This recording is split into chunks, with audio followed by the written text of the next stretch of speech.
Okay, good evening, everyone. I'd like to call to order the planning board meeting for December 17th, 2024. I'm Carrie Martinek, Chair of the Planning Board. Before we get started, I have a few announcements to read.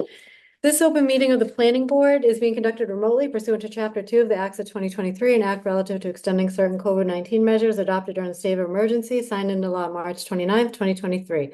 All members of the planning board are allowed and encouraged to participate remotely. The act allows the planning board to meet entirely remotely as long as reasonable public access is afforded so the public can follow along with deliberations of the meeting. The public is encouraged to follow along using the posted agenda unless the chair notes otherwise. Members of the public who wish to view the live stream of this meeting may do so by going to Northborough Remote Meetings on YouTube via the link listed on the agenda.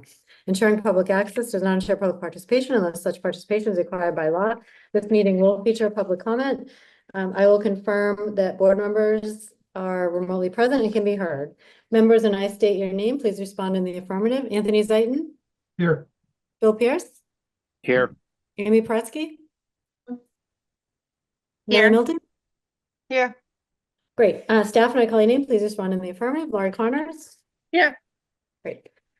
Ground rules for the meeting. For presenters and applicants, the chair will invite each speaker on the agenda by name to make a presentation and speak to the application. Participants will provide their full name and hold until their name is called. Each speaker will be asked to mute their phone or computer when not speaking and speak clearly in a way that helps generate accurate meeting minutes. Those responding will be asked to wait until the floor is yielded to them by the chair. Speakers who wish to respond to comments to the chair do so through the chair, taking care to identify themselves. Each vote taken by the board or committee will be conducted by roll call vote. For public comment, after members have spoken, the chair will afford public comment as follows. By phone, dial *9 to raise your hand and wait to be recognized by the chair. Note that party of phone number will be visible to those viewing the meeting. By Zoom, click raise hand on the bottom of your screen and wait to be recognized by the chair. The chair will ask members of the public who wish to speak to identify names and addresses only. Once the chair has a list of all public commentators, the chair will call on each by name and afford 3 minutes for any comments. No executive session this evening. So with that, why don't we get started with our agenda tonight? First on the agenda is the continuation of the consideration of the application for a common driveway special permit site plan approval in the residential A district for 3, 7, and 11 Reservoir Street, map 42, parcels 51, 52, and 53, submitted by the estate of Robert Romeo. The proposed common driveway will serve 3 proposed single-family homes. So with that, why don't we invite the applicant? Let's see, we have Bob here.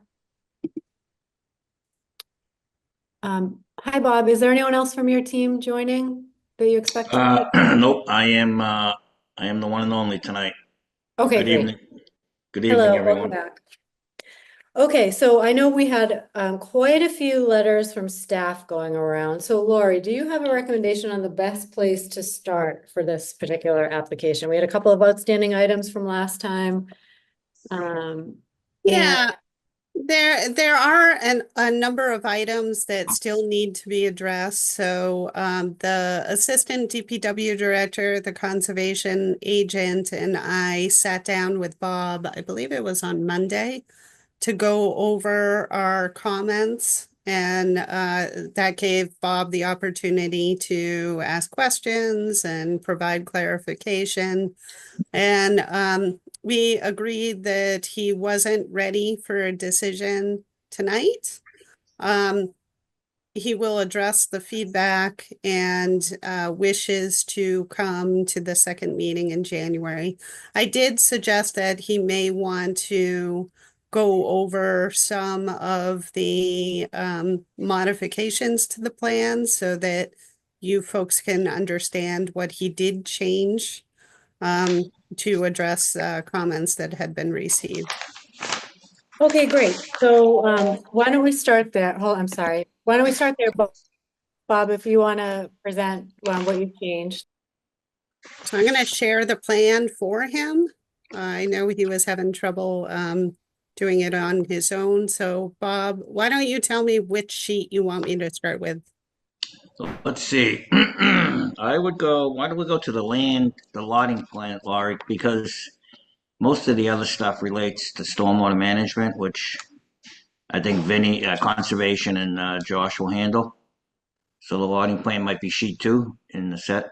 It seems to be out of order. Oh, so here we are. That's it. Yeah, I'm not sure why. I'm not sure why it's getting like that. But so in this plan, I'm not sure if you had asked for the setback, but we added all the side yard and front yard setbacks. So the dash lines on this plan are now all the setback lines. And I think I had mentioned before that there's going to be an A&R plan just to change the lot line slightly, lots 1A, 2A, and 3A, because lot 1A never had the required lot width. So I think we discussed that last time. But so if I just run down Laurie's original letter, the first letter, I didn't understand what she wanted. I have the zoning district line on the plan. I didn't know what she wanted to dimension, so I can dimension that. That was her first comment. That's it, easy enough. There was one benchmark on the plan, which was NAV. You guys have that letter in front of you, or am I speaking off the top of my head? The Laurie's first letter dated. I don't know if you had a date on that, Laurie, but No, I it was like, actually ended up updating my letter, so that might be the better one to go by. So I okay, included the comments from my first letter, yep. and then I updated it to take into account the modifications that you made. So that letter is dated December 12th. So that letter.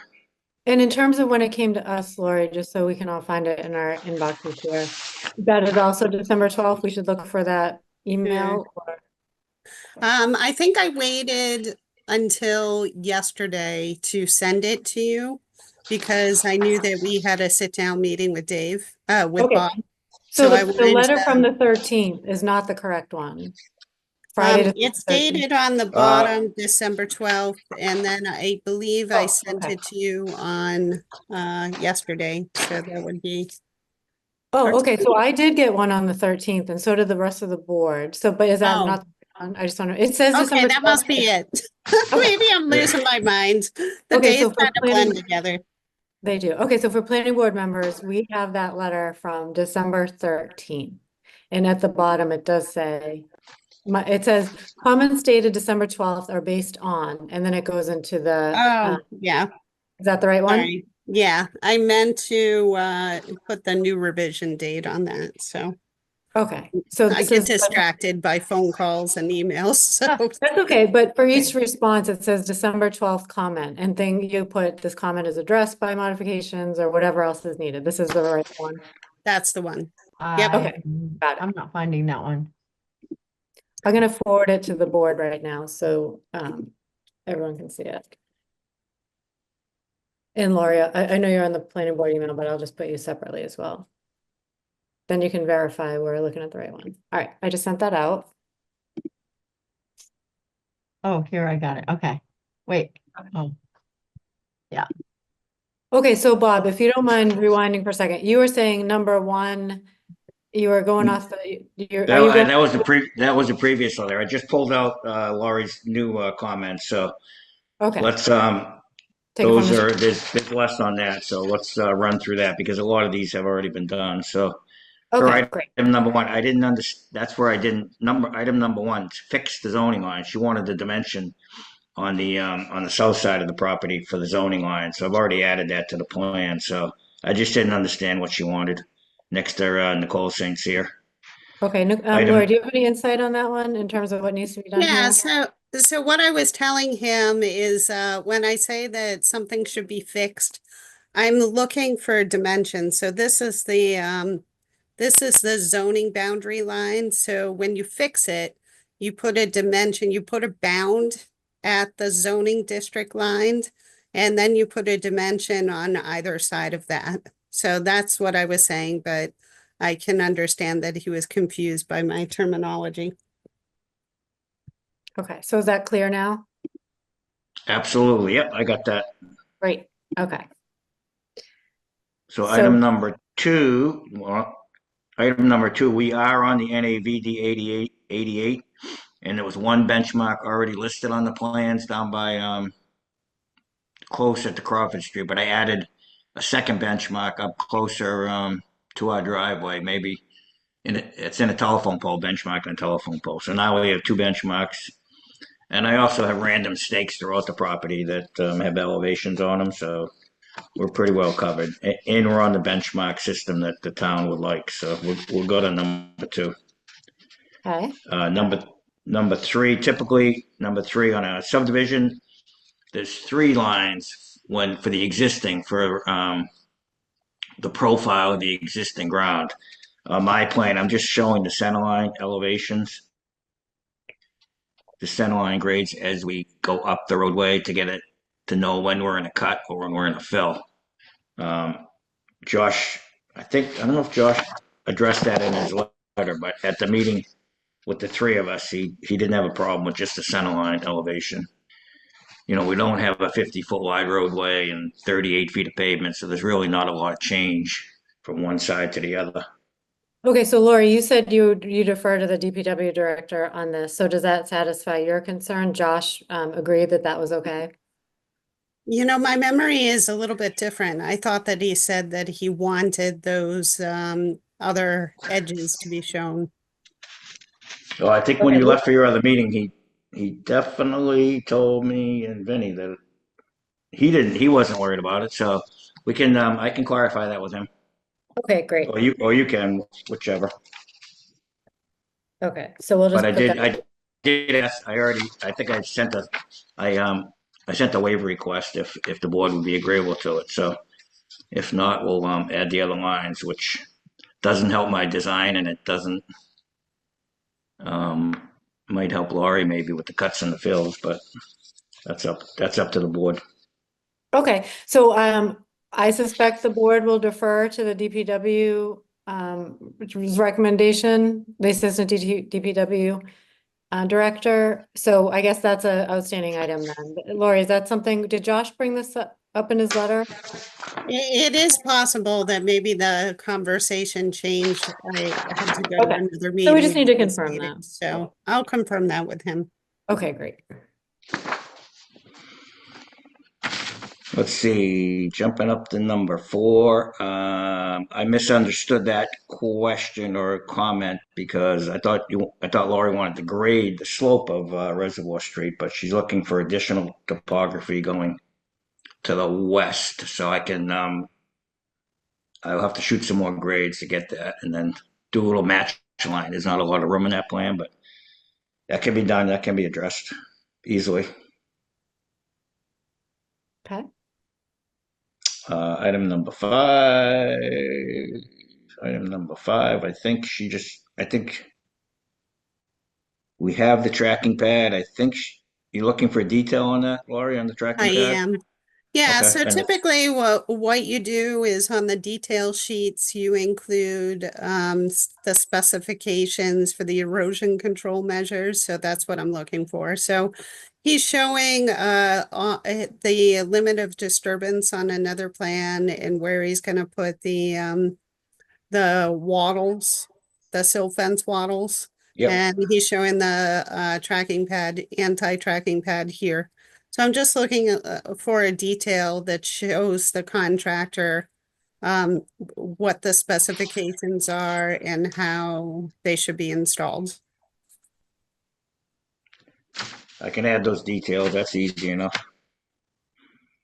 Going on to number 6. So there was a question on, I think I had 10-inch gravel base under the roadway pavement. So I have changed that to 12 inches.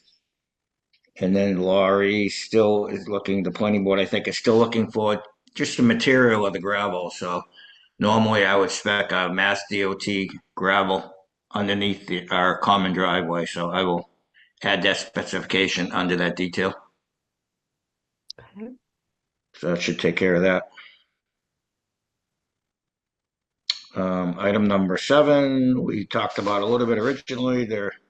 Some of the old standards in the town call for a minimum 33-foot right-of-way width for a roadway. So this is a private driveway. So typically, private driveways are 25 to 30 feet. So I did ask for a waiver on that item. So that's up to the planning board Okay. to And discuss, I guess. one open item from last time, you're pursuing an easement. Is that something that's been squared away, or maybe it's in? Are we pursuing an easement? Was there a follow-up on easement from last time? I'm just trying to look at my. Yeah, so one of the comments that I made had to do with the access and drainage easements. So those still aren't shown, so that's a comment that I make further on. Okay. So I did speak with Bob and he said that he will address that on the next revision. Okay, great. All right, so we're on to number 8. It looks like it's addressed. 9 Yep, is num- addressed. 9 is addressed, correct. Number 10 is 10. addressed. Number 10, we have a center line radius 80 feet, so that comment can go away, I think. Okay. I think typically the minimum is 60. We're bigger, so we're okay on that one on number 10. Number 11, oh, we need a sign at the front. I will propose a sign at the front. Is that with house numbers, like number 3, number 7? No, Should I just label the sign and then we'll deal with the sign after? so that would be, so the planning board, so you had submitted Romeo Common Drive Correct. as the name of the common drive. And of course, we did receive resident letters that I forwarded to you suggesting alternative names. It's ultimately up to the planning board what the common drive would be named, but the name that is on the street sign should be whatever they approve and the words common drive. So there are certain specifications for street signs that the DPW has. So you should conform to those specifications for the sign design. Okay, okay. So for the plan revision, could I just show a sign location with a detail to follow if we don't have the name yet? I didn't see anything. I may not have read Yes. through the abutters Yeah, comment, but that's what I'm looking for is I'm looking for you to put a symbol on the plan that shows the precise location of this sign. And then, of course, in the decision, the planning board will specify what that name should be. And that's what shows up on the sign. okay, but all my plans are labeled. Are we gonna decide the name prior to a final revision, or how That do would I? probably be helpful. I All right. know, I have How do a we? letter that we received from the residents, which I forwarded to the planning board members. So Romeo Common Drive is what they said that they want. And then the letter we received, let's see. They had suggested alternative names. Like Emerson Buckland Drive. Well, we can't, it has to have the word common drive in it. So another alternative is Peach Lane, but it would be Peach Common Drive. Another suggestion was Gristmill Way, but that would be Gristmill Common Drive. It has to say Common Drive in it. I guess I'm looking for direction from the planning board. So I personally Does the planning board have a preference, I guess, is the question. yeah, any thoughts from the board to provide I did not put a lot of thought into the name at this point, but has anybody considered, and the issue with Romeo is, I don't think there was an issue with the name of it in particular. As I was reading the letter, it just was saying maybe something preferential that would be historic or maybe more significant to the area geographically, Bartlett Hill Drive or something like that. I think they were just looking for something that would be a little bit more, fitting of the actual area. But I don't Okay. have any issues with Romeo Drive. any thoughts from the board on this one? Yeah. I think Okay. like Bartlett Hill would be too confusing since it's not near Bartlett Street. And I think there's already a grist mill somewhere down near Washburn Street. There's a name similar to that. I feel like there's a standards document somewhere about naming private driveways, but I'd have to check around.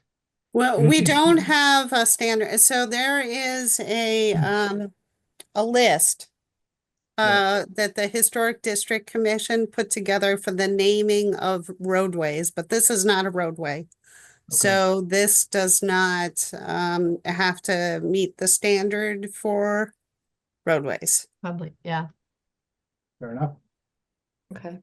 Anthony, did you have a thought on this yet, or No, I don't have Yeah. a preference. Bill, anything from you on this? No, I don't have a preference either. Okay, that doesn't sound like a strong. Lori, out of curiosity, do you, based on your experience with naming common driveways, have any sort of preference? No, we just started naming them. So I really don't have a preference. Okay. All right, so Bob, there's not a super strong opinion here. I mean, I can check, they I can check are with the, close Go to ahead. Cold Harbor, so maybe Cold Harbor Common Drive. so we have a Cold Cold Harbor Drive Harbor. in town. Yeah, we have a Cold Yeah. Harbor Oh, Drive, yeah, a that's street. right, we do. Yep, you're Yeah, right. that was actually my first preference, but I don't think that works. Okay. Well, we can come Yep. back. We're still a ways away from the name, so why don't we, so no strong opinion on that one, Bob. Okay. So let's see, let's go. Existing vegetation, we have agreed to remove a small amount of vegetation within the right of way on our neighbors to the west. So we're gonna need to do that. And there's not a lot there. There's some tall reed grass. There's not really trees, let's say. There's just some low vegetation.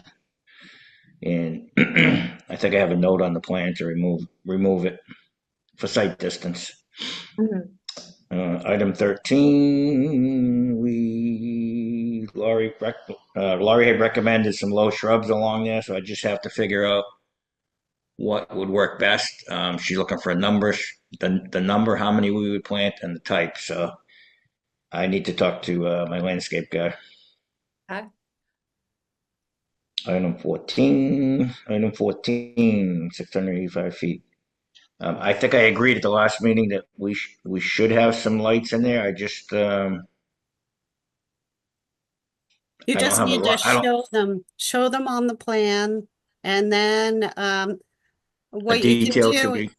is go online. So Yeah. the spec sheets are available online. So pick something, Yep. print out the spec sheet, and submit it. And Okay. that'll resolve that comment. Move that forward. Okay. Yep. That's easy. Question on 13, 13. and I might have asked it last time. How shallow is the stormwater basin? Like how many feet down is So that? the basin, the bottom of the basin is the basin at Reservoir Street. The bottom of that one is 382. And the berm, it may be 381 in the bottom. And the top of the berm, where it would overtop if you got a really big storm, is 384 or 384 and a half. So it's about 3 feet deep. Okay. All right, thanks. Yep. So let's go on to number 15. Applicant should. Yes, we're going to have some flowage easements for the pond. We're going to have a access and construction road easement. There's so many dash lines on that loading plan right now that I'm just going to take that same plan and do the easements on a separate plan. So we're going to have a separate plan of easements for this driveway. And I'll take the setback lines off so that the dash lines are the easements. And I'll probably label them easement A, easement B, whatever, with, one will be for the common driveway. But I have to split it up on each lot. So each lot will have their section of the common driveway. And the information's in my computer. It's just very hard to show it with the amount of information we're presenting at this point. So a separate sheet's going to work best. And I've already started it, so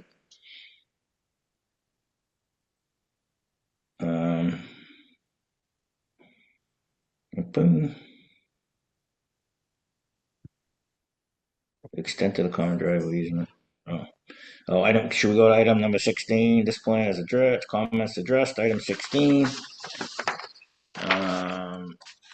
Item 17, I just talked to attorney Bill Carding, and he is going to create the homeowners association, the documents, Okay. similar to ones that you already have. I just don't have them in my hand yet. Mhm.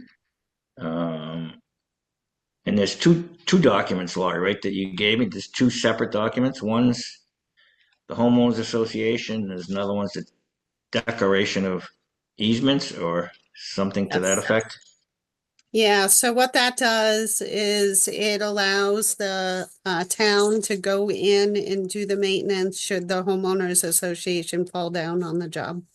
So what would happen is the DPW would then bill the homeowners association, and then if they don't pay, the town would put liens on their property. Okay. Like I said, we will follow the verbiage that the other folks did on Ridge Road, I think. Item 18 is the performance. So item 18 comes down to the construction on the first lot. Let's say somebody started the driveway and they wanted to get a building permit for lot one. Lot one is a freestanding, lot one is a buildable lot without the driveway. So what Laurie, I think, wants is, I think, that somebody could start the house but not occupy until either the driveway is done and approved or a bond is posted. Is that correct, Laura? Is that pretty much what That's- you're looking for? That's correct. Preferably cash. Say that again? Preferably cash. Mhm. So it would be Cash buy, often, yeah. That depends on who oftentimes- buys. That's a good question. Depends who oftentimes buys it, I what guess. happens is they build it to the binder course under Yep. the covenant. And then when they're ready for an occupancy permit, they substitute out the other type of performance guarantee for the occupancy permit. So the cost of construction is significantly less than it was to start with because the binder course would already be down. Yep, the drainage will be in. It'll be, not 90%, but probably 85% complete. Okay. So I guess we agreed. We agree to that. I'm not sure we have a choice on that one. So I think the board protecting the future owners. 19, item 19. Yeah, I don't think anybody has a problem with anybody from the town coming out to inspect the work. I don't know if Josh has a timeline every week or two. I'm not sure, but I can try to hash through that with Josh if you want. Yeah, Is so that- typically that's something. we do a pre-construction meeting Okay. before they're ready to go. So that's after they've hired a construction firm to do the work. So we meet with you and the site contractors to figure out what the timeline is, when inspections are required and the like. So we don't need to thrash that out now. That would be done whenever the applicant's ready to pull the trigger on the building, the actual work. Oh, that would end up to be a condition of the approval? It would. Yep. Okay. And number 20 is 3 years is a plenty of time to build this thing, so I don't think that is an issue. That could be a condition of approval also. Yes. Yep. And I will add item number 21. You put way down the bottom there, but I will add a cross section to show the construction of the gravel access and construction road, which, as I mentioned, the conservation, that will have to stay there. That Okay. won't be removed. Okay, before we move on, because I know Josh has a letter as well, are there any questions from the board so far? Nope. No. Okay. And then, Bob, is there anything else you want to show related to Lori's comments?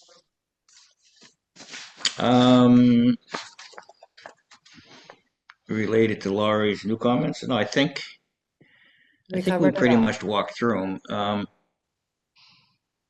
I added some iron pins at some of the corners, some of the lot corners, the new lot corners.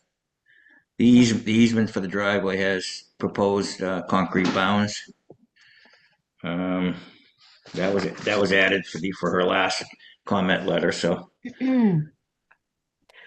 Okay, so then we also have a letter from Josh. So there's quite a few things in this letter too, and I don't know if, this is from the 17th, so I don't, has anything been addressed in Josh's letter, or is that something that's still being? no, worked on?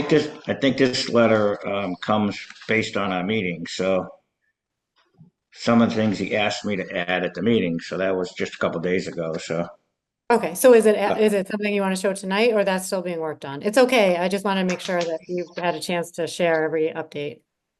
I think the majority of it is stormwater. So, and I think he's listing out what calculations we gave him. He only asked me to add a couple things, details for the detention basin. Yeah, Laurie already asked for an as-built for the driveway, so I think it's not 100% repetitive, but it's more got to do with stormwater, which is the conservation issue, which we're going to be in the process of just updating those calculations also. So that might take a couple weeks. So Okay, so there's nothing I can add to Josh's letter at this point, because I think Laurie covered the majority of it. all right, so Lori, if you don't mind, if you can stop sharing for a second, so I can just see everyone here. There we go. Okay, so Lori, if you wouldn't mind helping to level set. So there's a lot of different moving pieces here, and I just want to make sure the planning board understands, and I know we've gotten a lot of letters, that with the jurisdiction across the different boards, and also how we can make sure that the left hand knows what the right hand's doing, and that there's no like, oh, this looks good in our silo, but perhaps if we saw the whole picture, we'd have different questions. So just trying to understand how we can like best have a total view of what's happening here. And maybe if you could just help level set jurisdiction to start. Does that sound okay to just help us here? Yeah, what I would suggest from Bob, so of course we discussed that he's interested in being on the second meeting in January. So if he could submit those revised plans as soon as possible. There are a number of outstanding comments from the Conservation Commission, so Vinnie Bignali, the conservation agent. And that is really where our jurisdictions kind of overlap. Because the common driveway also requires stormwater mitigation measures to be shown. And we want to ensure that the design is consistent with what the Conservation Commission is approving for stormwater mitigation. So Bob, when are you going before the Conservation Commission next? So we are on for I think the first meeting in January. We just had a meeting. I think we're on their agenda for their first meeting in January, but I'm not sure LBAG will be able to revise the stormwater management. Vinny mentioned that some of our storm events were larger than they needed to be, so we're going to just rerun the drainage calcs to what he told us to do. And then he had some other questions that he wanted a couple soil observation holes in the bigger infiltration basin, which I have a machine coming out Thursday to help me do that, dig a couple holes. So I don't think I'm going to have his comments addressed for the middle of January. I think I'm going to be into the middle of February with him, because he likes to take he needs a couple weeks usually to look at the stuff, unless I send LBAG in there to walk through it. So January 21st, I think, is your meeting, right? Your meeting. The meeting that I asked to be on because of the scenic road thing. Right. Scenic road, we'd like to continue this hearing to the 21st, open a hearing for the scenic road and address that the same night. And then in my mind, I'll definitely have the information of any that he wants. I just don't think. So in January, if we could vote for an approval based on conservation approval, the land disturbance permit, I don't know what you normally do, but that could be a condition of the approval. Yeah, I mean, what we, As long as we're close with him, I think, as long as we're close with conservation, which I think we will be. what we could do is if there are still a couple of outstanding comments. So what I would like to see ideally is that you address my comments, you address DPW comments, and you address the lion's share of the Conservation Commission comments. And then if there are a couple of like small outstanding issues, then we could include those as conditions of approval. And Okay. then we do a standard condition that says that, you know, you have to revise the plan as follows, and then we need a final plan that addresses everybody's feedback. And that is the one that you're going to build to. So that would be my suggestion. I think probably if you saw Vinny's comment letter, which I received this afternoon, he definitely has the lion's share of the comments, which are on the stormwater mitigation design, which Yeah. is the overlap that we have with the planning board. So Okay, so I did get this letter and it was a little hard for me to follow. I noticed that Vinny commented just like trying to, without page numbers, like point to the right direction, but it was a little hard to follow. So one thing that makes me nervous is I would like to understand exactly what's happening at Concom and not just make it a condition. So I don't know what other board members are feeling about that. Sometimes it's, you know, simple enough. Oh, did we lose Amy, by the way? Did we lose a member? I yeah, have it to- seems like she's disappeared.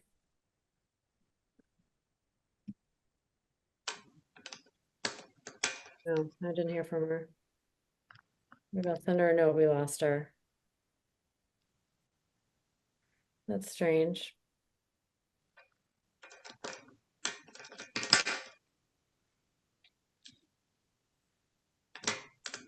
Okay, maybe she'll reach out to you, Laurie, if she's stuck. I don't know, other board members' thoughts? Did you get a chance to see Vinny's letter and have any thoughts or concerns about that?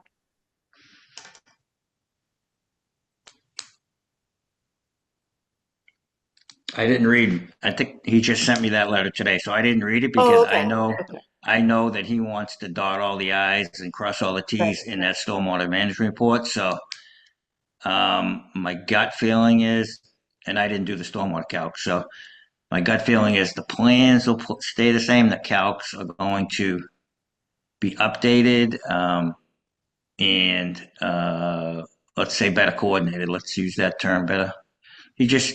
There's some things that are cloudy when you look at the pre and post development. It doesn't, both of the ponds are, in my mind, oversized, so it just comes down to there's some total suspended solids calculations that we do, that the stormwater engineer does, so he's technically correct.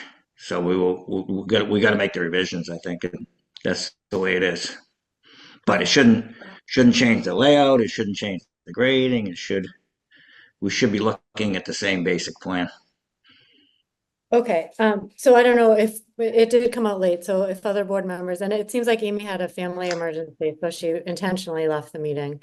So we'll just have to note in the minutes that Amy left at 6:40. So Carrie, you're saying an email came out from Vinny today? It it actually was came from December- Lori. Oh, right, yeah, it's a I- letter from Vinny from the 17th. He just finished his comment letter this afternoon. So I emailed it to you maybe around 3 o'clock this afternoon. Okay, so it's 3:26 okay PM. if you didn't have, it's okay if you didn't have a chance to read it. I don't mean to put you on the spot. Yeah, I definitely didn't. But I don't know if you can see it. Can you see my screen? And I don't expect you to read it right now on the fly. Do you see Yep. Mr. Robert Parenti? Okay, I'm sorry, There it is. Okay.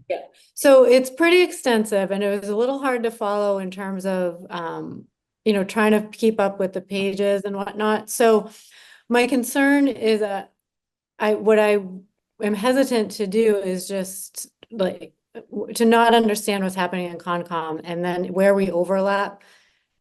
Just blind, not to say blind approval, because obviously we have staff looking at it, so it's not to say that it's, I don't mean it in a negative way, I just mean for myself. I'm having a really hard time following this. So I don't know if other board members, again, not to put anyone on the spot, if you didn't have a chance to read it, or Bill, did you get a chance to look at it? Do you have thoughts on it, or Anthony? I looked at it, but I get the same sort of, vibe that you did. It's like, it seems like there's a lot here, and I'm a little concerned, like you said, if we approve this based on Concom, I would be concerned we would be missing something. I would So I just agree. want to be mindful of that. Oh, Anthony, sorry, I cut you off. I was just gonna say it is, this is the first I'm seeing it and there's a lot here to digest. I'd agree with you with, having more involvement with it. One thing I did want to point out is the Conservation Commission has an expanded jurisdiction that the planning board does not. Like the planning board doesn't have any jurisdiction of the single family homes. So like roof runoff, the actual design of the single family homes, the design and the septic system. That's where the Conservation Commission has jurisdiction from the stormwater permit standpoint, where the planning board doesn't. So Mhm. where your jurisdiction is limited to the common driveway itself. So it's the stormwater mitigation associated with the common driveway. So it's just those two detention basins and the catch basins that are associated with the common driveway. Okay, so those are the only comments that we really, as a planning board, have the decision making. Correct. Okay. That helps. Yeah, and so that's, I mean, I don't intend to overstep our lines of, our Right. lane. But what I would like to understand, in the past, we've been in situations where we've said, oh, I wish I knew that when we did that, because we would have done this condition, or we would have done, and there's so much there, I just don't know what I'm missing is my only concern there. So I just want to be, I'm just putting out a flag that I want to be mindful of that. So I don't, what do you think? What I'm What is- hoping is that Bob's gonna work with his consultants. They're gonna do a fabulous job addressing the feedback. And the next design in the stormwater management plan is gonna take care of these issues. Okay, so I know we had a lot of abutters share some of their concerns and information, and Laura, you had answered some of those questions in advance. I don't know if board members got a chance to see that, but that was really helpful too, to delineate, who's covering what and which jurisdiction is what.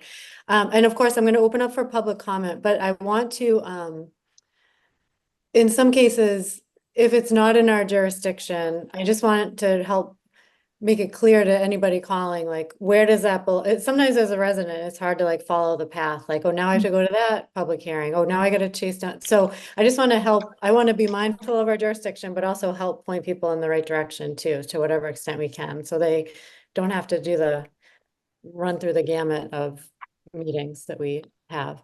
So in any case, I'm first going to address some of the letters and make sure that all board members have received a copy. So, Lori, in terms of letters that you shared with us, we have letters from, let's see, I'm just looking at my email here. Tracy and Michael Horgan submitted a letter, so all board members should have some questions from there that Lori did answer in advance, that we can either go through or discuss if it comes up at public comments as well. But actually, you know what, I'm gonna pull that up because I think it'll be helpful. Yeah, I think that would be helpful. So everyone can take a look. Lori, that seems okay. Yeah, sure. I think I have the right one. Okay, so can everyone see subdivision impact on 363 Crawford Street? Yes. It's really small. Oh, wait, sorry. I can make it bigger. Never mind. All right, here we go. Okay, so I don't want to read this to you. I know everyone can read on their own. What's helpful to note here, Laurie? Anything highlight wise, and I know I'm putting you on the spot, that is helpful to note? Yeah, we also received a comment letter from Brittany Law and Alexander Goldman, and some of the comments overlap. One thing Okay. that I really wanted to make clear is that the planning board is not approving a subdivision. So the division of the lots was approved through the A&R process, which essentially means that Mass General Law says that if you are creating lots on an existing way that is of substantial adequate construction standards, you meet the minimum requirements for frontage, and the access from the way to the buildable portion of the lot is adequate, then the planning board must approve it.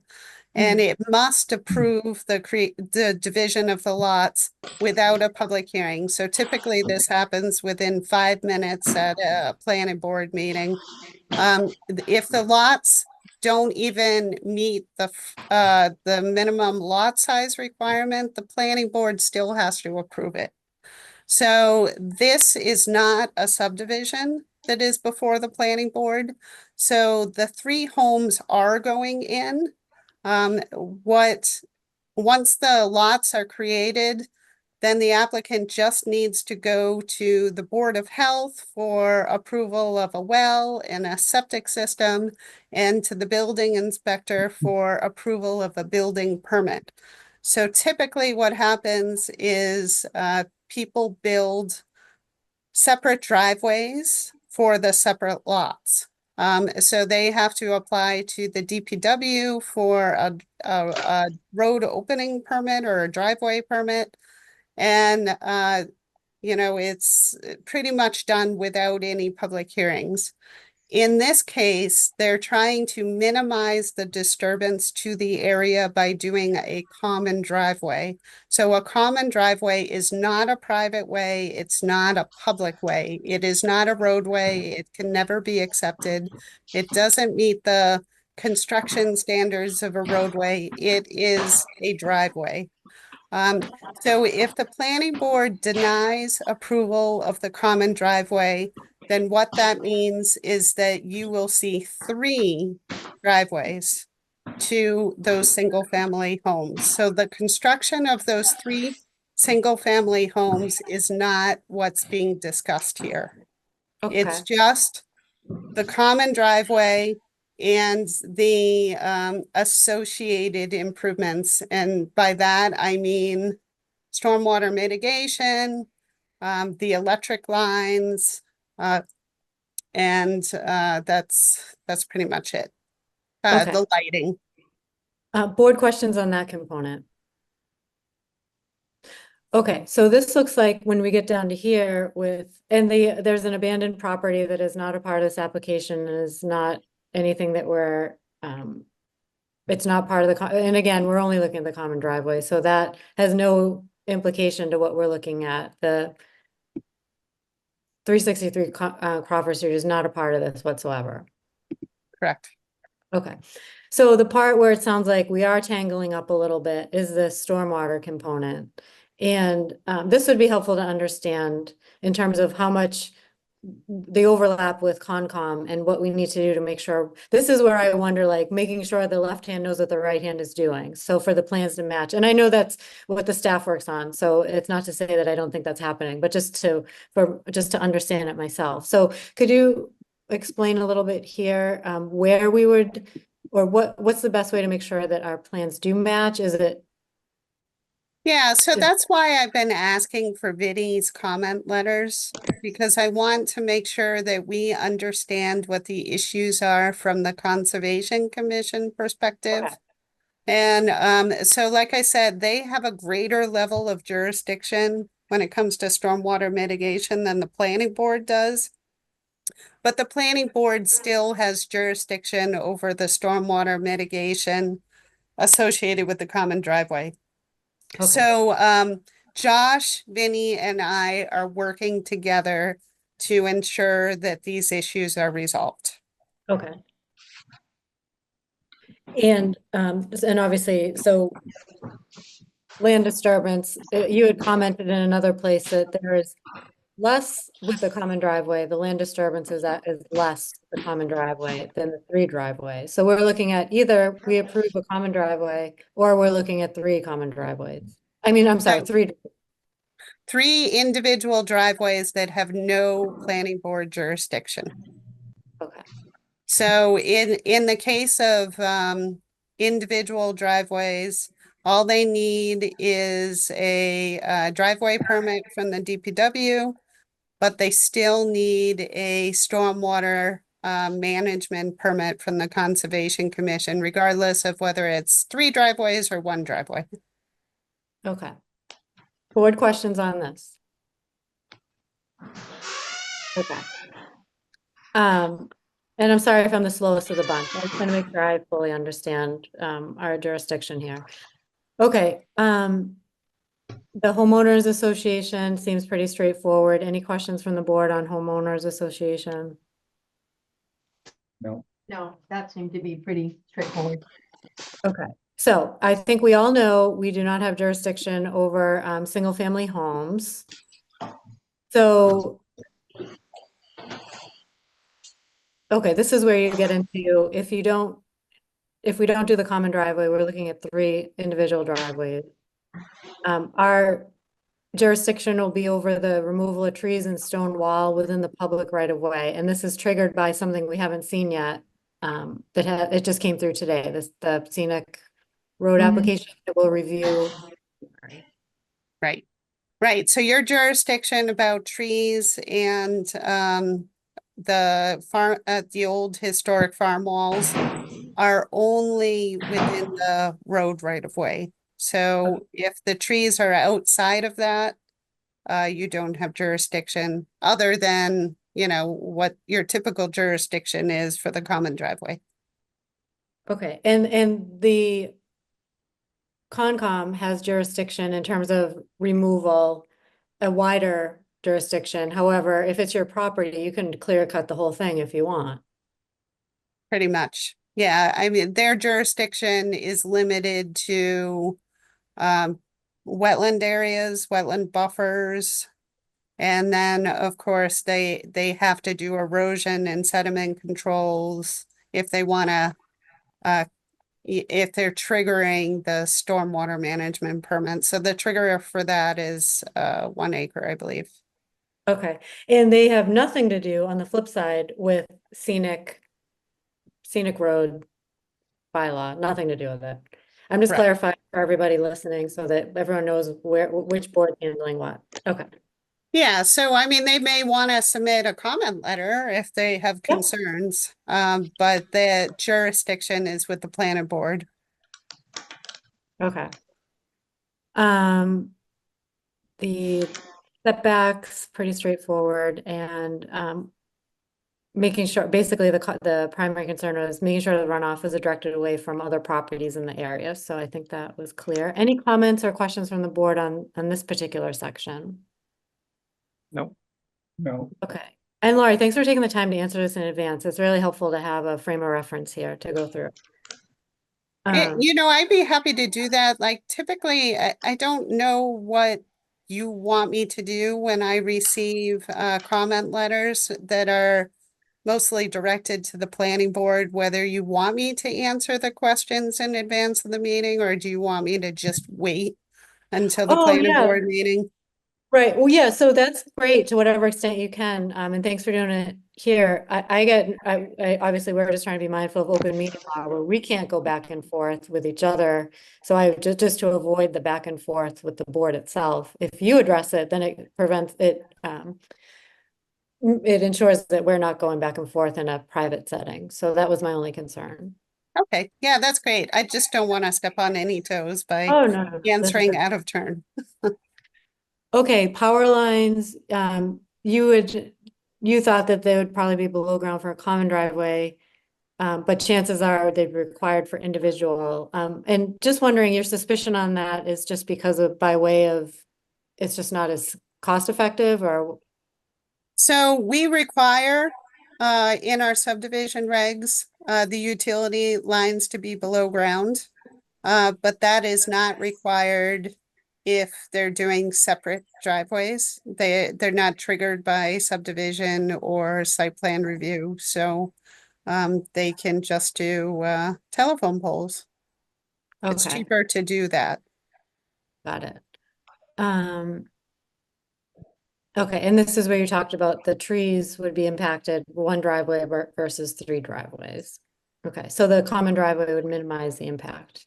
Okay, any board questions overall on these questions? These are great questions. So really appreciate them. Any questions from the board on these? Yeah, no, those were really good questions. Yeah, and Okay. Lori's responses were really good too, so Yeah. Yeah. that really Yeah. helped. This was great. Okay, so I'm gonna stop sharing.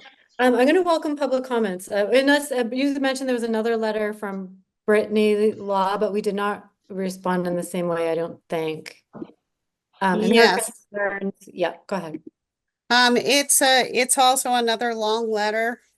So there is some overlap. For example, they're asking about scenic roads, historic rural character. So I make the same point.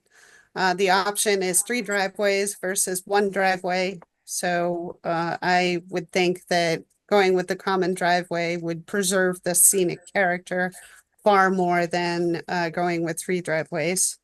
Then there's another comment about the historic structures on 363 Crawford Street. So once again, that property is not before the planning board, so we have no jurisdiction on that. There's a question about the water basin, stormwater infrastructure.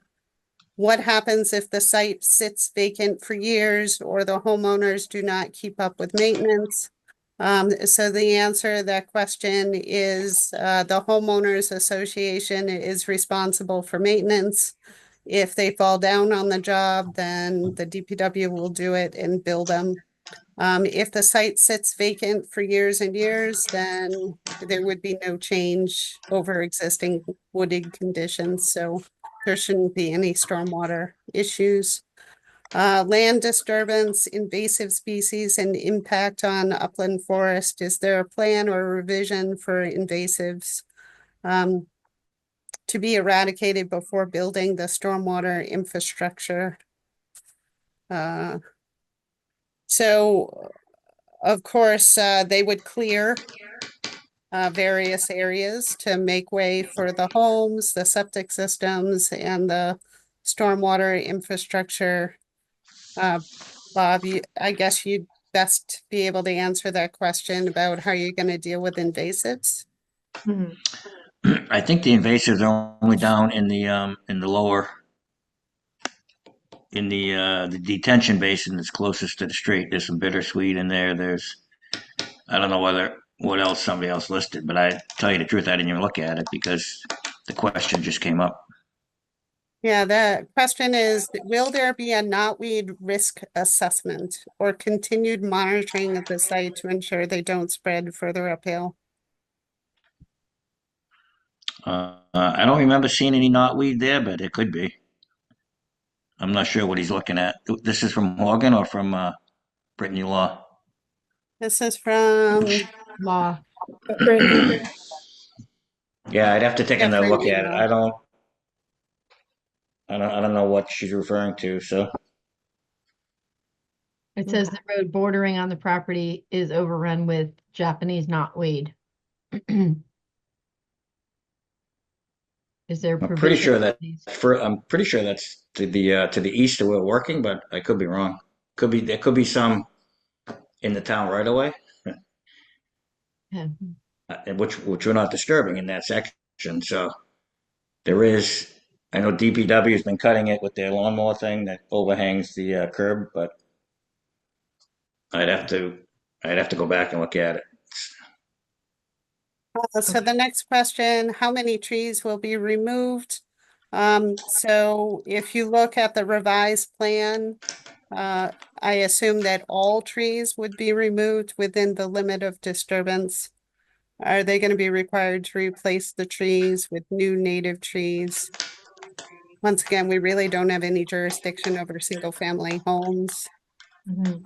Is it possible to significantly limit the amount of allowable disturbance?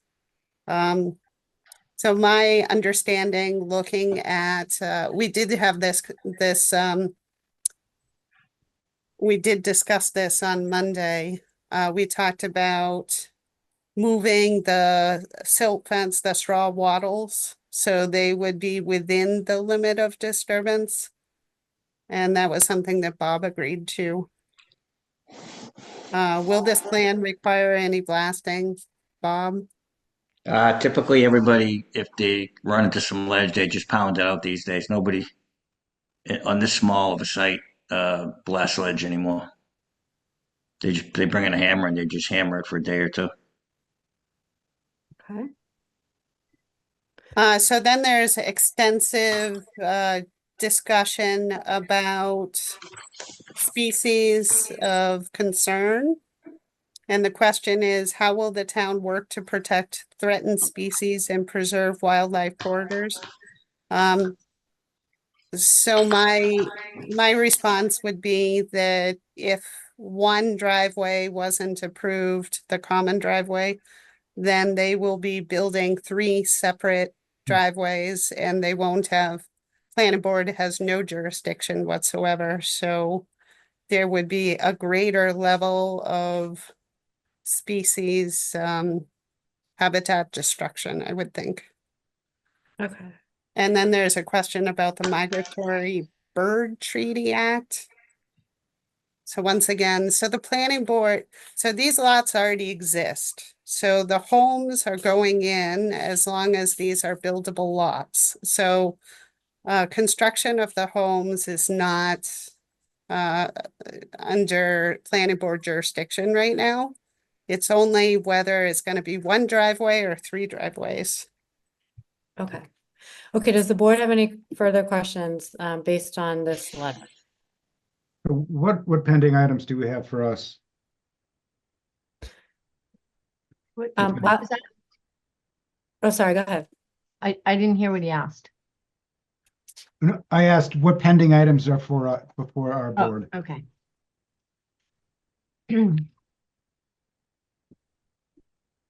So out of this letter, the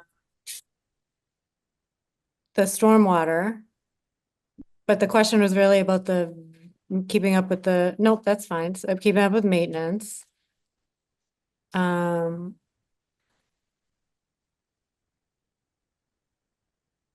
Scenic roads.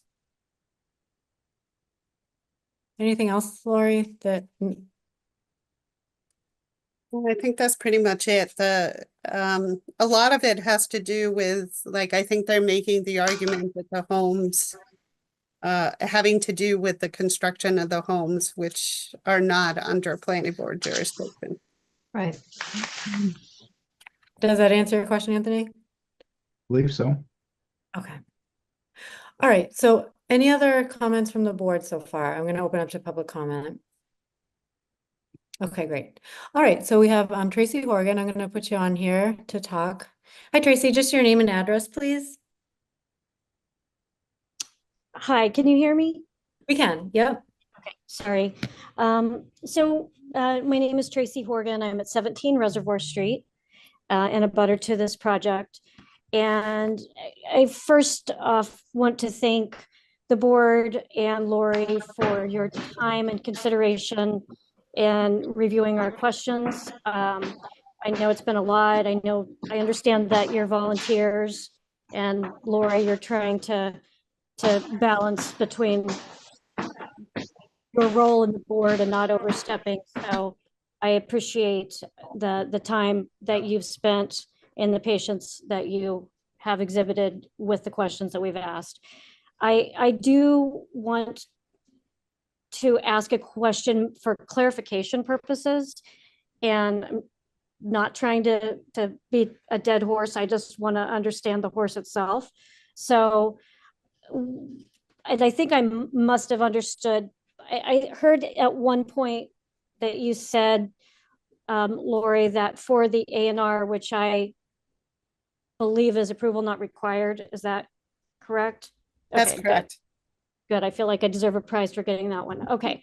So, so for the A&R, that is typically a quick approval. It's a short meeting. But I thought I heard you say, and this is where I'm confused, that even if minimum lot size doesn't conform, you still have to approve it. Did I misunderstand that?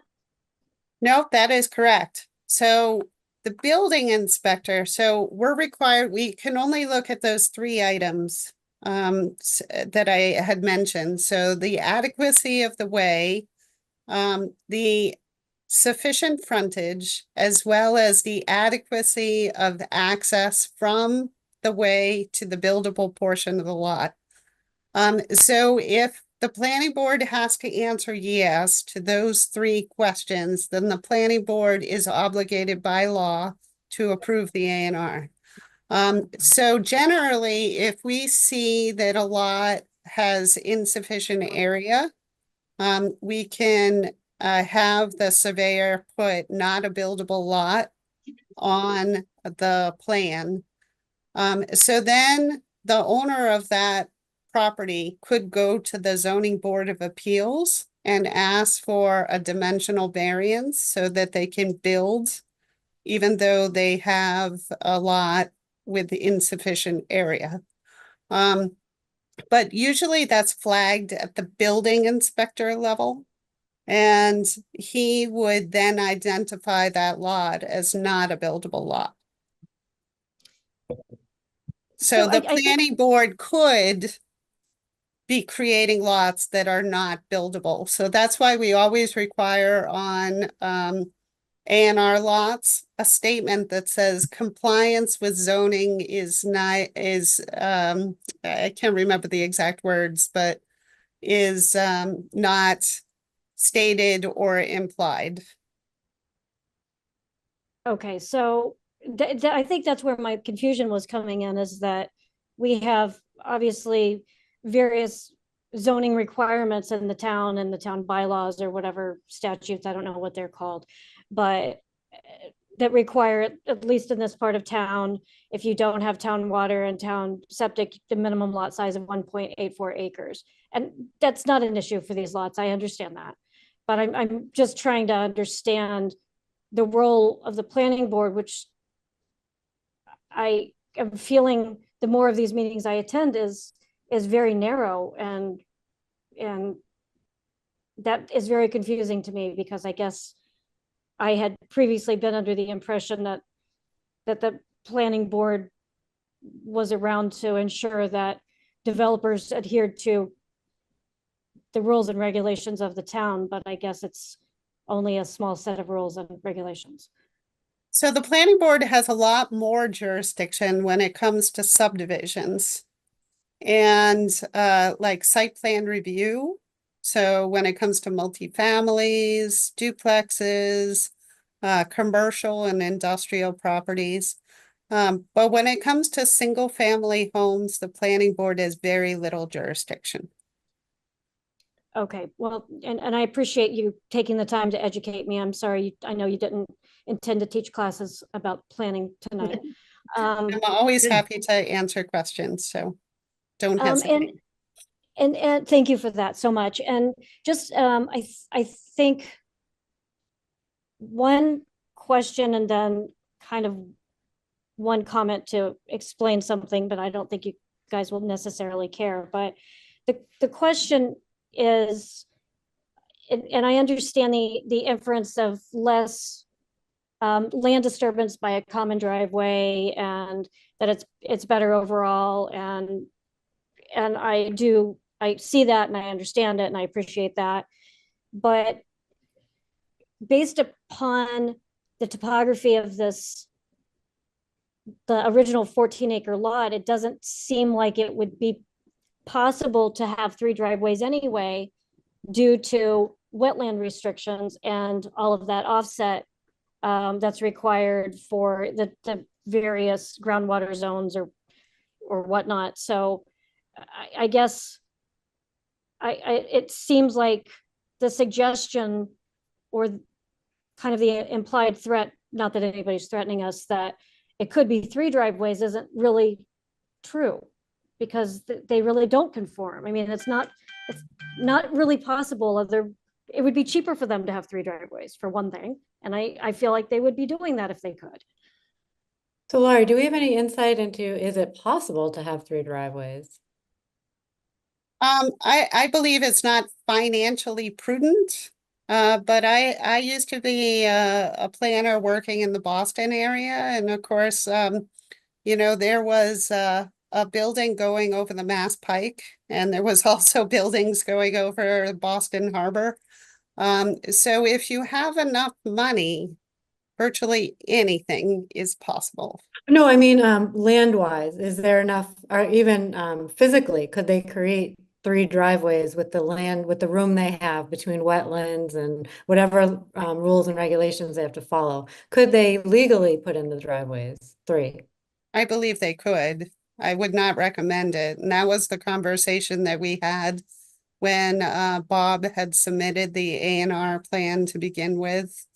I strongly suggested, as did Vinnie Vignali, that they submit for a common driveway because of the impacts to the land. Okay. All right, and Tracy, you had a comment as well? I do, and that's just with regard to 363, and I understand it's not part of the scope here. I just want to explain kind of what we're thinking as we bring this up, just so that you guys know that we're not ignorant and we are listening to, it's not that it's out of scope in this, but that property has not been maintained. The septic system, there are no records of it being pumped. There are no records on file of where it is. And so the questions related to the subdivision of the property were a greater concern about a new lot having been created that will end up not being buildable and require a bunch of waivers if it's to become buildable because of its current state and situation. So that was really the motivation behind those questions, is that as abutters, we're looking at it more holistically. Obviously, the board has, the town has a whole bunch of boards that each have different roles that may or may not intersect. And so I think our perspective is just a slightly different one than this particular board and the purview that you're dealing with. So thank you for your patience as we've continued to ask questions, and unfortunately for all of you, we'll probably continue to ask more questions. No, you should. I think that's good. Yeah. You brought up a great question. But my wonder for you, Lori, is what do residents do if there's a property like that in disrepair? Is that to call Bob to come see what's going on there? Or I think we've had that, you know, obviously we had a couple other areas of town where it sort of seemed or Tracy. So go ahead, Lori, sorry. I'm sorry. If it's a septic system issue and the septic system is backing up, then the appropriate person to contact is the health agent. So the Board of Health has jurisdiction over septic systems. So we don't currently have a bylaw that says that if you have like a hoarder house that isn't being cared for, that the town can go in there and, you know, interfere with that. I think what you're talking about is in the jurisdiction of the health agent, but you really should speak with the health agent to understand what the limitations are as far as what the town can do. Yeah, and he did respond, and his just so that you guys know, because there's no reason that, you know, this is information that you would have or necessarily care about, but the health agent isn't really triggered until something needs to be done with that septic system or something is done with the building. So they don't do anything in advance. It's in response to an event that is occurring or imminent. So So it sounds we fine did with what- get that information. Okay. So thank you for your time and for answering my questions. I appreciate it. Okay, thanks, Tracy. Thank you.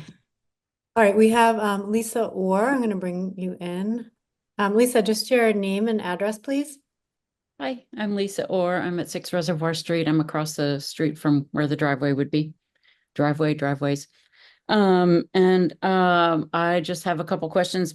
I think a lot of my thoughts about this, the development on this property have to do with conservation and water. But I do have a question about lights. It's pretty dark over here, which is, I think it's a great asset because we can all enjoy the stars and such. Would you be talking about putting like poles with streetlights up the driveway?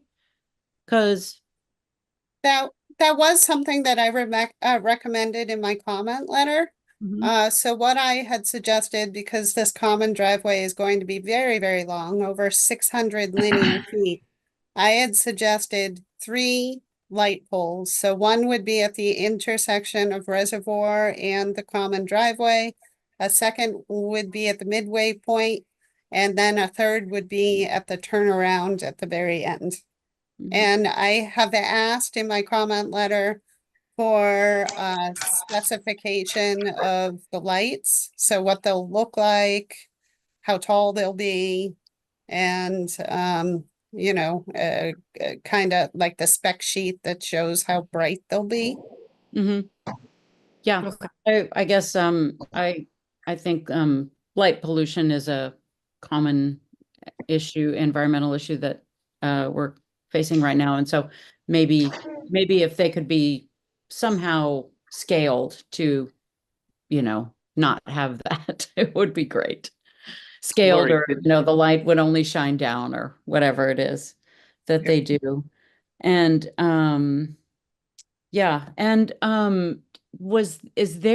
I couldn't see the sheets before the new revised like sites. Are they significantly changed from the last meeting? Or not, the area of each and location of each where the houses are? I couldn't understand the the drawings. Have they changed significantly? I I would wouldn't say, say. go ahead, Laura. I wouldn't say that they've changed significantly. For our purposes, all they have to do is show the rectangle for the house, so we have no idea what the I meant the lot, the shape of the house lot. is.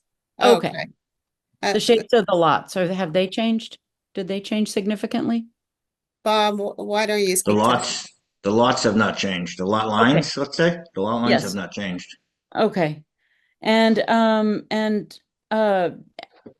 my understanding, and this may be hearsay, I think the entire original property is 8 acres. Do I have that right?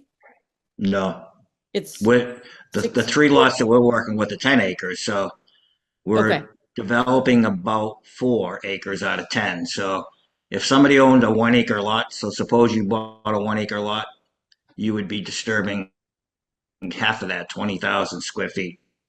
That's the got it. trade-off. Let's say the percent disturbance. Okay. Percent disturbance. I guess my understanding was 5 acres of trees were going to be removed. And this may not be a planning question, but maybe Bob, you know the answer to that. The limit of disturbance is around 4.5 acres. So, because we're building stormwater management, we're building a driveway, we're building houses. There's not much way to get around cutting the trees. Okay. It's just trees are really good at holding water. And so okay. I guess if we cut more trees, then we need more stormwater mitigation, I guess. But I thank you for answering that question. 4.5 acres. Got it. Correct. All right. I'm all set.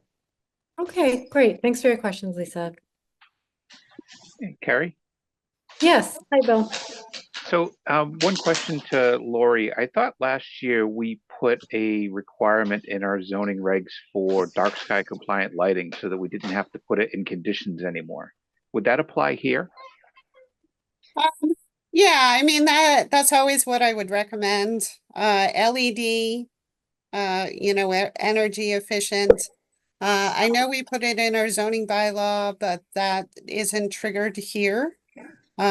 Because we're in the subdivision rules and regs, which haven't been updated for 21 years. So that is my recommendation to Bob. Definitely find a residential looking, so that, not an industrial looking LED streetlight. Maybe more in the line of, no taller than 12 feet. Is what I would suggest. Bob, did you hear that? Yes, I think that's what we had talked about at our joint meeting last week. 12 Okay. feet to 15 feet, something there. So I will find some specs and show them to you. And we'll take it from there. Okay, great. Okay, any other public comments at this time? Any additional board questions at this time? No. All right, it sounds like we have some work to do. So why don't we, and I think considering the amount of time Amy's not been able to join us, we'll have to consider the Mullen rule here. And do you think that's true, Lori? Seems to be. Yes. Amy. Yep, so she'll just have to watch the video, review the minutes when those are ready, and then she would still be eligible to vote, so she can sign a statement saying, attesting that she's done those things. Okay, which we know she will. So why don't we make a motion to continue to, is it January 21st at 6 p.m.? Does that sound like a good plan for everybody? Bob? Sounds good on my end. Yes, yes. Okay. So moved. Okay, Bill's already moving this. All right, so there's been a motion and I already seconded. Okay, everyone's moving fast. All right. So motion made and seconded for January 21st at 6 p.m. to continue the consideration of the application for a common driveway special permit site plan approval in residential A district. All in favor, Bill, Aye. Anthony, Hi. Billy, Aye. Carrie's an aye. Okay, so we will see everyone back on the 21st for that one. Thank you, Bob, and All right. Thank you, Laurie. When I get some updated plans, I'll be over.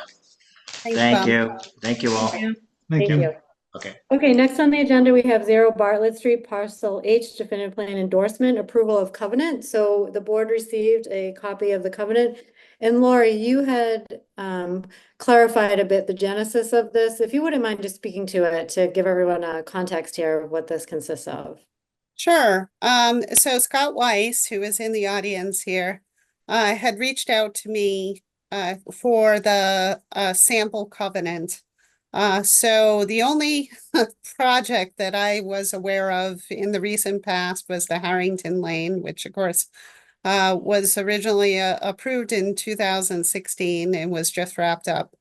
So I forwarded to him that covenant. I wasn't sure what the origin of that covenant was, but certainly I knew that the planning board had approved that in the past. So they went ahead and tailored the covenant to what I had sent them. And typically I forward covenants to town council for review. Of course, having worked with John Eichman in the past, I saw that this covenant was quite different than the covenant that I was used to seeing. So I asked him for feedback on the layout, the language in the covenant, and he really didn't like it. So he had sent me a standard form, which was more similar to what I was used to seeing when I worked in my former town. And we tailored that to this specific project. I forwarded it to him for a final look-see. He made a couple of modifications. Then I forwarded it to Gutierrez Group. They made some additional very slight modifications, and that is the final version that you have before you. So I apologize. I know there was a lot of last minute emails going back and forth today. I don't like doing that. It was just kind of the way how things shook out. Okay. But we do have agreement on this version. So as long as you feel comfortable with it, you know, certainly I feel comfortable with it. Okay, so bottom line, town council has vetted it and approved it. Okay, and do we have to make any modifications based on Josh's update or no? So there aren't any modifications needed to the covenant itself, just to the plan. So he had reviewed the Mylar, I had reviewed the Mylar. And unfortunately, he gave me his feedback very late this afternoon. He was not happy with the valve detail that they showed. So he asked for a modification. So if you folks feel comfortable, my suggestion would be that you approve the plan subject to that modification. And then Scott told me that he'd be happy to drop off modified Mylars tomorrow of these specific sheets, which I will bring over to Josh, make sure he's happy with the new details. And then we will provide verification to you folks that they're good to go. I do need 3 of you to come to sign the covenant and to sign the definitive plan Mylar. So I will not have you do that until everything's kosher according to Josh. Okay, and so even despite that correction, we should accept the covenant and endorse this subdivision plan. That is my suggestion. Okay, board members, do you have questions or concerns, comments on that? No, I mean, as long as it's gonna say that with the modifications requested by Josh, which is, I think, Val. So that wouldn't be in the motion though. It would just be, or should we make it part of the motion? Yeah, it would be in the motion. So I emailed you the motions. So my suggestion, so the first motion would be to accept the covenant, and I gave you the specific language. And then the second motion would be to endorse the definitive subdivision plan. I gave you that conditional upon modification of the drainage pipe material and drainage master shutoff valve detail specified in the letter from Josh Van Houten, Assistant DPW Director, dated December 17, 2024. I lost you, like conditional. There's, upon. So I'm adding this to the motion, so I'm just trying to follow. Yeah, I can pull up that motion if Oh, you'd did you like. revise the motion? I printed the original version, I so did that's not what get I.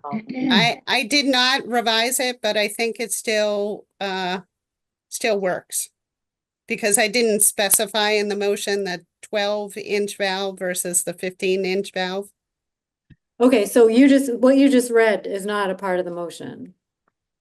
That would be part of the motion. Okay, so I missed what you, I missed what you said. So I'm trying to write it down so I can read the motion, but I don't. You know, let me pull it up if you don't mind. So Sure, just that'd bear be with great. me. So I will share my screen. Okay.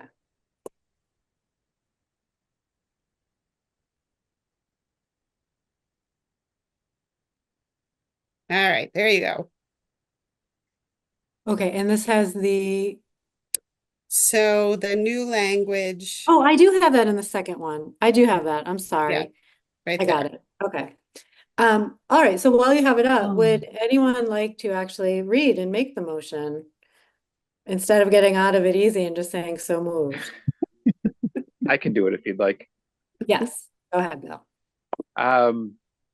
I'd like to make a motion to accept the covenant from Arthur J. Gutierrez Jr. and Gloria M. Gutierrez, trustees of the Northborough Land Realty Trust, relative to the land identified in Assessor's Map 51, Parcel 3, and Assessor's Map 66, Parcel 16, and shown on the definitive subdivision plan entitled Plans for Non-Residential Definitive Subdivision of Land Parcel H, Way 201 Bartlett Street, map 51 lot 3 and map 66 lot 16, Northborough, Mass, dated September 17th, 2020, last revised December 6th, 2024, prepared by Allen and Major Associates, Inc. Is there a second? Second, Second. Okay, all in favor, Anthony, Aye. Billy, aye. Bill, Aye. and Carrie's an aye. And then, Bill, do you mind doing the second motion? Sure. I'd like to make a motion to endorse the definitive subdivision plan entitled Plans for Non-Residential Definitive Subdivision of Land Parcel H, Way 201 Bartlett Street, map 51, lot 3, and map 66, lot 16, Northborough, Massachusetts, dated December 17, 2020, last revised December 6, 2024, prepared by Allen and Major Associates, Inc., conditional upon modification of the drainage pipe material and drainage master shutoff valve details specified in the letter from Josh Van Houten, Assistant DPW Director, dated December 17, 2024. Is there a second? Second, Okay, all in favor, Anthony, Aye. Billy, aye. Bill, Aye. Carrie's an aye. Okay, great. So that is set. Thanks for talking us through that, Lori. And Scott, thank you. I see you in the audience there. I assume we don't, Scott, this isn't a public hearing, but do we bring Scott in at all? We're all set with Scott if he wants to depart for the evening.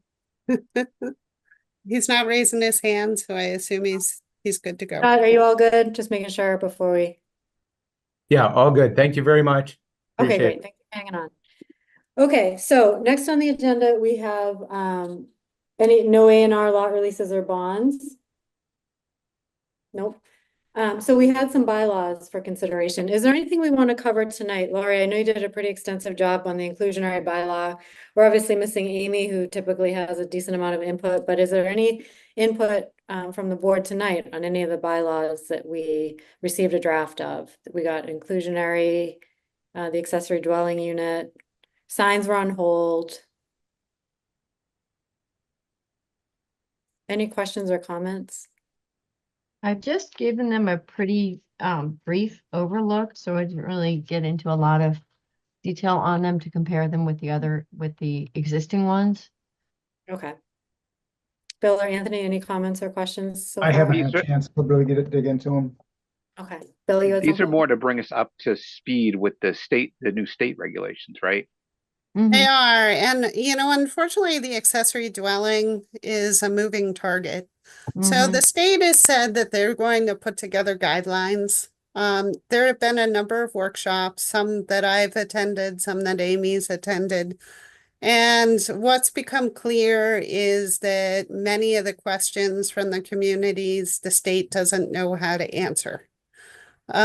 So, you can go to one workshop on one day and they tell you one thing, and then you go to another workshop on another day and they tell you something else. It depends on who's giving the workshop. So I guess at this point, I would prefer to finalize the language on the accessory dwelling bylaw when they come out with the guidance. And they keep telling us that they will be coming out with it really soon.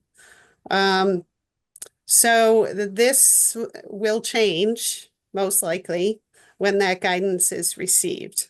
But the guidance is really what we all need to hang our hats on. So that's when the state has decided this is what you all shall do. Mhm.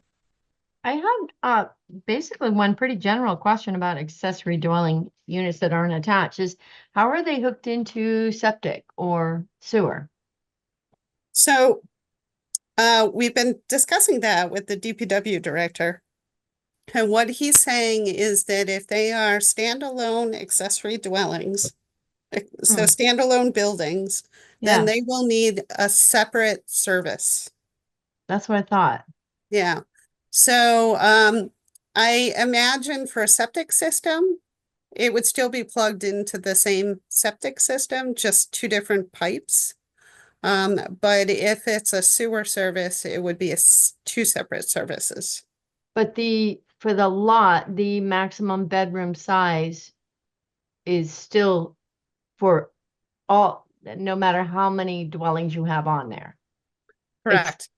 So Bathroom, if you bedroom have, ratio. if you have a 4-bedroom septic system, Hmm, then your single-family house can have no more than 3 bedrooms, and then your accessory dwelling can have no more than 1 bedroom.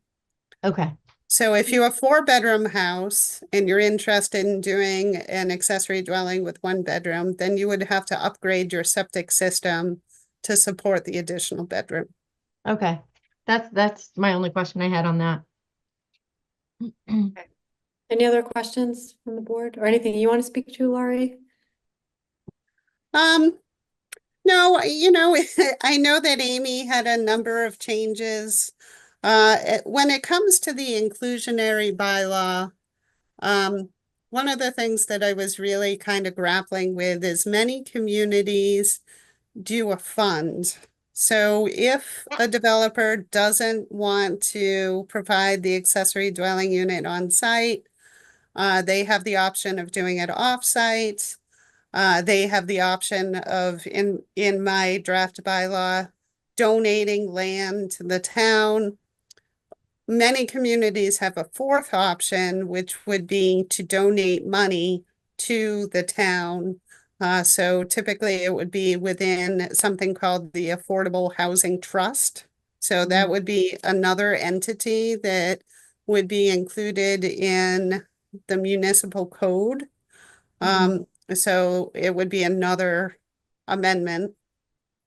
And it would have the money to create affordable housing. One of the things that I'm a little bit concerned about is already the town has had limited success. Of course, we have the CPA. And we have had some success creating affordable units. But they have $500,000 currently in reserve. So money isn't necessarily the problem. The problem is finding locations to do affordable housing. So we could accept the money as an option, but that might not actually result in affordable units when Right. we're already struggling to find locations. So I wanted to pick your brains and see what you thought about that option. Of course, if you want to include it, I'd be happy to include it. I just wanted to kind of give you my perspective on it. I brought this up years ago as something that we should consider, but I didn't realize that you bring up a good point that money is not necessarily the problem. I forget which town it was at the time. Does Southborough have a really good one or a nicely set? I feel like it was Southborough that had one that was set up really nicely. And then there's a whole committee around it too, isn't there? The trust has then a committee and like a whole infrastructure around it. I don't know, board members, any thoughts on it or? No, I think, Lori, to your point, right, that the problem isn't necessarily money. The problem Right. is finding the land. Yeah, I mean, frequently when you come, when it comes to affordable housing, nobody wants it in their backyard, right? So any time a location is suggested, there's so much negative feedback from the abutters that the boards, understandably so, tend to be reluctant to force it. Right, until you get an unfriendly 40B. Correct. I'll send the board a link to, I'm pretty sure it was Southborough that at the time I looked at, they have an affordable housing trust fund. This is the committee, but I'm pretty sure they have their own website as well. It just seemed really well thought out. However, back to the original point, if it's not, this may not be I don't want to find us, look for a problem to have the solution if it's not really there. I mean, is there any incentives right now for people to put their land towards affordable housing? Like some people have agricultural use, you get a tax break on your property taxes. Is there any incentives like that in place? Isn't there something? Well, of course, there's a lot of grant money out there to do affordable housing. But typically, it's developers who are doing it. Right. And they always want a certain number of market rate housing to offset the cost of the affordable housing, which tends to be a loss, of course. Um, But isn't there So- something the town provides or could provide to incentivize people to? I thought there was something like a lit or something. I don't know. so there's a local initiative That's what I thought. program. So Yeah. that was something that, you know, Rick Leaf and I went to the selectmen last night because the Northborough Affordable Housing Corporation was interested in getting a donation of land on Boundary Street. So Yeah. that'd be the same parcel as the dog park is on. Right. Yeah. So they were looking for 2 acres of land. And it would be on the opposite side, so over by Windsor Lane. Mm-hmm. But there was a lot of neighborhood opposition, so the select board decided that they did not want to advance the article to town meeting, so they were not supportive. So that decision was last night. And they do a petition to get it?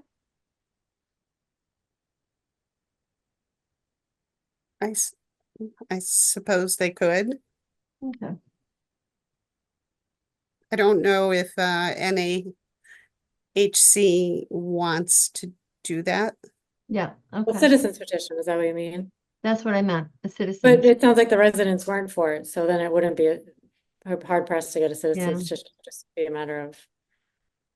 Yeah, there were 3 folks. So there was a letter, I think it was signed by 13 abutters on Windsor Lane and on Mhm. Boundary Street. And then there were 3 speakers last night, the 3 who had signed that letter. Okay. I thought when they purchased the 432 Whitney, that part of that was going to be affordable house. You know, they were talking about like 4 acres of that was going to be affordable housing. Yeah, so what we were talking about is 2 acres. And if you recall at town meeting, there was quite a bit of opposition to having that be affordable housing, also from the neighborhood. So that is still an option, certainly, but probably will have the same level of opposition as Boundary Street. Okay, so in terms of our bylaw creation, any other comments there? All right. Amy did suggest a number of definitions to be added, and I agree with her. So the PowerPoint presentation that she had forwarded to me and I forwarded to all of you had a number of definitions in it. Some of those are still under review by the state, so they're asking for feedback on the definitions. But I do agree that it would be prudent for us when they finally settle on definitions, that our Yeah. definitions match their definitions. Okay.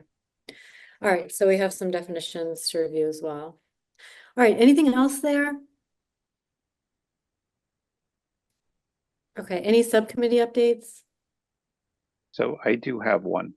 The Traffic Safety Committee is going to be putting together a survey and sending it out to the community about the potential of reducing the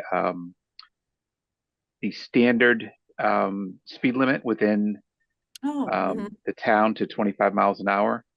Right now, they passed a law back in 2016 allowing communities to do this. There are 85 communities that currently have passed this in their community, so we're trying to get feedback. So there will be a survey coming out in the next couple of weeks. I would ask that, you know, any forwarding of that anyone can do to their social networks or to get people to, you know, fill out the survey for us so we can have an idea of what the community thinks of this would be That's great. great. Okay, any others? Not for me. Okay, we have our next planning board meeting is the 7th, then we have one on the 21st. ZBA on January 6th. That's a And- special meeting because of course, we canceled our meeting because it was Christmas Eve for December. So the King Street Assisted Living Development had asked for a meeting before the end of January. So that is specifically for that project only. Okay, got it. And then MPIC not till the 16th. Anything else? Hmm. Okay, if there's no further business, is there a motion to adjourn? I make a motion to adjourn. Second, Second, all in favor, Anthony, Aye. Bill, aye. Billy, Aye. Carries an eye. Good night, everyone. Oh, Merry, have a good Happy Christmas. holidays, everyone. Oh, Thank you. Happy Merry holidays. Christmas, happy holidays.